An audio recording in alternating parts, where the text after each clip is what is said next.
Bonsoir, bienvenue dans le 20h. Ce devait être un sommet de paix historique entre les États-Unis et la Corée du Nord. Il devait avoir lieu le 12 juin à Singapour. Donald Trump a donc préféré l'annuler, échaudé par les déclarations virulentes de Kim Jong-un et des autorités nord-coréennes. Pyongyang avait pourtant semblé faire un geste aujourd'hui en détruisant son site d'essai nucléaire. Arnaud Comte. Ce devait être une rencontre inédite et donc forcément historique. Donald Trump et Kim Jong-un s'étaient donné rendez-vous le 12 juin prochain sur terrain neutre à Singapour. Mais la poignée de main tant attendue entre les deux hommes n'aura pour l'instant pas lieu. Le président américain se dit contraint de prendre cette décision dans une lettre adressée à son homologue nord-coréen. J'étais très impatient de vous y rencontrer. Malheureusement, au regard de l'énorme colère et de l'hostilité affichée dans votre dernière déclaration, j'estime qu'il n'est pas opportun à ce stade de maintenir cette rencontre prévue depuis longtemps. Après des mois de rapprochement, le ton de Donald Trump change donc subitement. Il y a quelques jours encore, il parlait de paix. Aujourd'hui, il évoque à nouveau la guerre.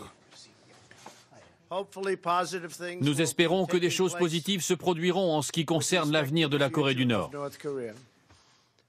Mais si ça ne se fait pas, nous sommes militairement plus près que nous ne l'avons jamais été. Quelques heures avant cette déclaration américaine, la Corée du Nord avait pourtant annoncé avoir entièrement démantelé son site d'essai nucléaire souterrain. Pyongyang ayant même convié sur place des télévisions occidentales pour montrer au monde entier la bonne volonté du régime. Oui, mais voilà, selon certains experts, ce site nucléaire était déjà inopérant après l'effondrement de plusieurs tunnels lors d'un précédent exercice. Ce soir, le chef de l'ONU, mais également la Corée du Sud, se disent profondément préoccupés par ce soudain regain de tension entre Washington et Pyongyang. Et on retrouve à Washington notre correspondant Jacques Cardoz. Bonsoir Jacques. Donald Trump a donc brutalement changé de ton. Bonsoir Anne-Sophie.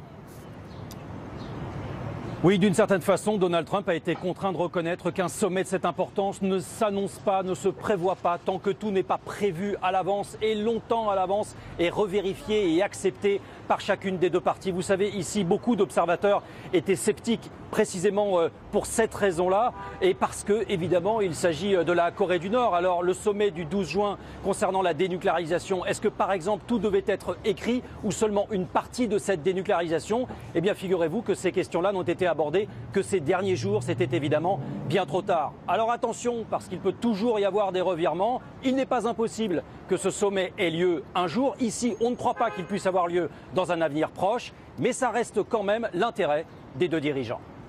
Merci Jacques.